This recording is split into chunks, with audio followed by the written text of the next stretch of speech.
नमस्कार, एक बार फिर से आप सभी का स्वागत है। इस वीडियो में मैं आपको बताने वाली हूँ, यदि आपको अपनी संपत्ति, मकान या दुकान किराए पर देना है तो आपको किन किन बातों का ध्यान रखना आवश्यक हो गया है। क्योंकि समाज में बढ़ते हुए अपराध को ध्यान में रखते हुए अगर हम कानून के दायरे में रह के काम करते हैं तो हमारा काम बहुत ही आसान हो जाता है। इस वीडियो में मैं आपको बताऊंगी कि अपनी संपत्ति किराए पर देने से पहले अगर आप कुछ पॉइंट्स को ध्यान में रखेंगे तो भविष्य में किसी भी तरह की कोई दिक्कत नहीं आएगी। और अगर कोई विवाद उत्पन्न भी होता है किराएदार की तरफ से तो आप अपनी संपत्ति, अपना मकान या दुकान बहुत ही आसानी से खाली करवा सकते हैं।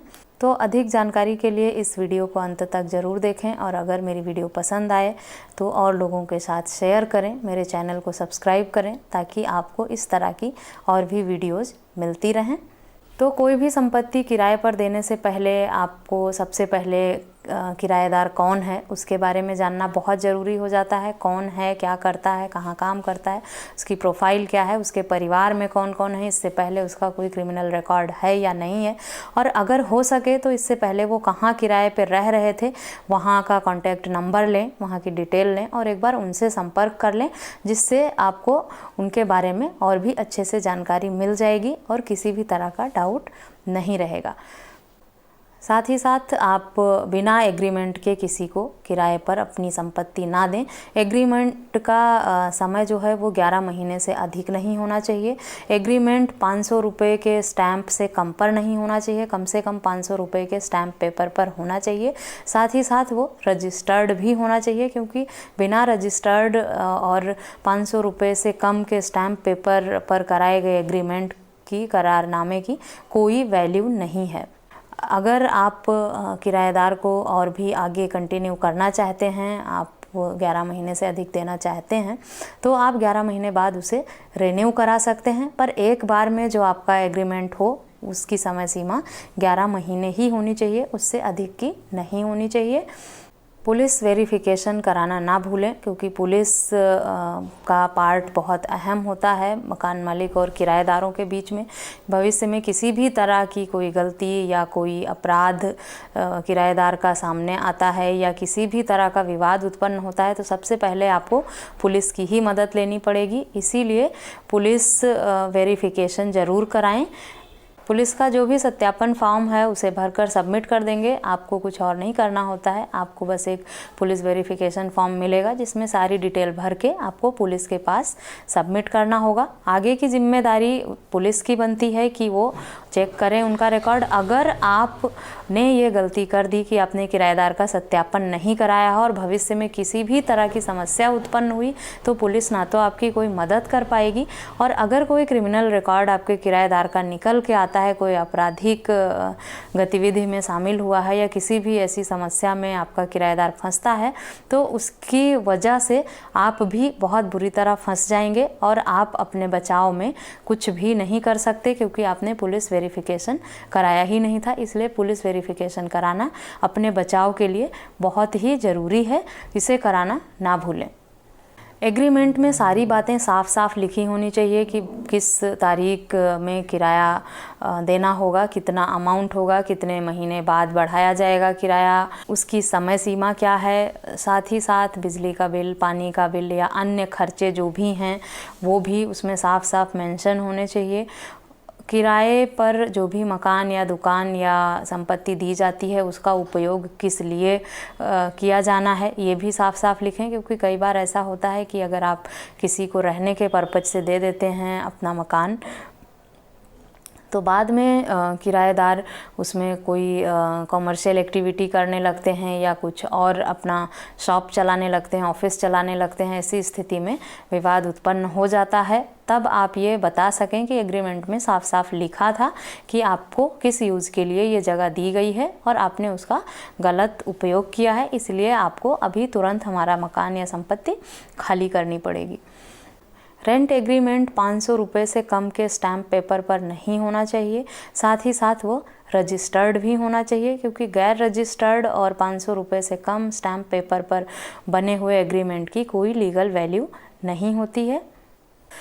यदि आपने पुलिस वेरिफिकेशन नहीं कराया है और किराए पर मकान देने के बाद कोई ऐसा विवाद उत्पन्न होता है या किराएदार का कोई भी क्रिमिनल रिकॉर्ड निकल के आता है, किसी आपराधिक गतिविधि में वो शामिल पाया जाता है, उस अवस्था में पुलिस को भी दोषी मानती है और आपको बहुत भारी जुर्माना देना पड़ सकता है, सिर्फ इसलिए कि आपने किराएदार की जो डिटेल थी वो पुलिस के साथ साझा नहीं की थी, पुलिस में सत्यापन नहीं कराया था आपने कि आपने इस व्यक्ति को किराए पर रखा है और इतने समय से यहाँ पे रह रहा है।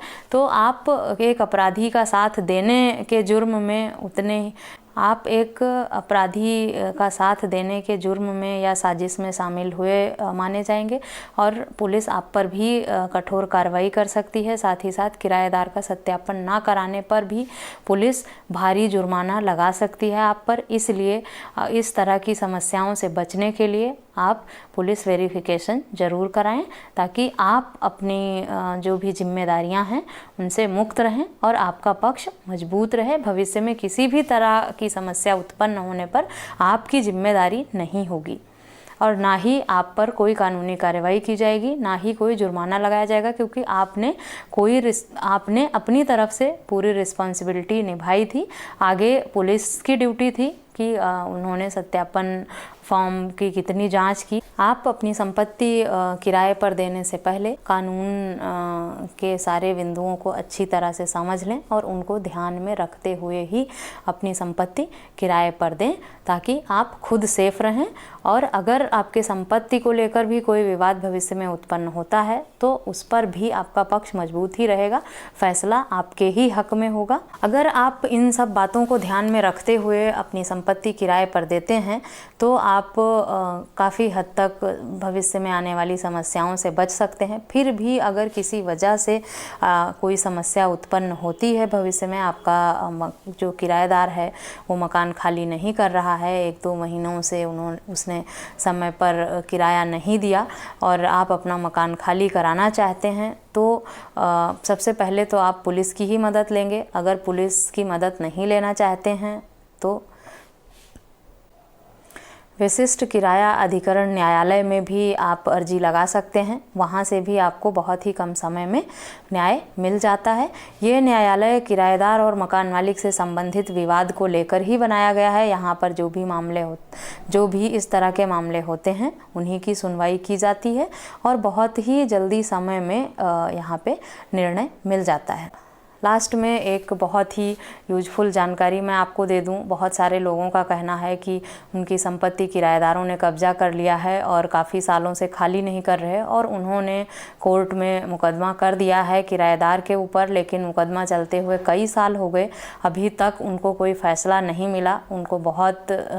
उन्हें क्या करना चाहिए? तो ऐसे लोगों के लिए मैं बताऊं, अगर आपका काफ़ी समय से कोई मुकदमा चल रहा है और अब तक निर्णय नहीं मिला है तो आप हाई कोर्ट में अर्ली डिस्पोजल की याचिका प्रस्तुत करके अपने लिए न्याय मांग सकते हैं। इस याचिका की सुनवाई के बाद जो भी न्यायालय द्वारा डेट दिया जाएगा, जो भी तारीख दी जाएगी, चाहे वो 1 महीने की हो या 3 महीने की या 6 महीने की, जो भी समय या जो भी तारीख दी जाएगी, न्यायालय को उसी तारीख के अंदर ही उसी तारीख पर ही फैसला सुनाना होगा, उससे ज़्यादा समय नहीं लगेगा। इस वीडियो में मैंने बताने का प्रयास किया है कि अपनी संपत्ति को किराए पर देने से पहले आप किन किन बातों का ध्यान रखें, ताकि बाद में कोई भी या किसी भी तरह का कानूनी विवाद उत्पन्न ना हो और विवाद उत्पन्न होने की स्थिति में भी फैसला आपके हक में ही हो, आपका पक्ष मजबूत हो, आप सेफ रहें, सुरक्षित रहें, आपकी संपत्ति भी सुरक्षित रहे।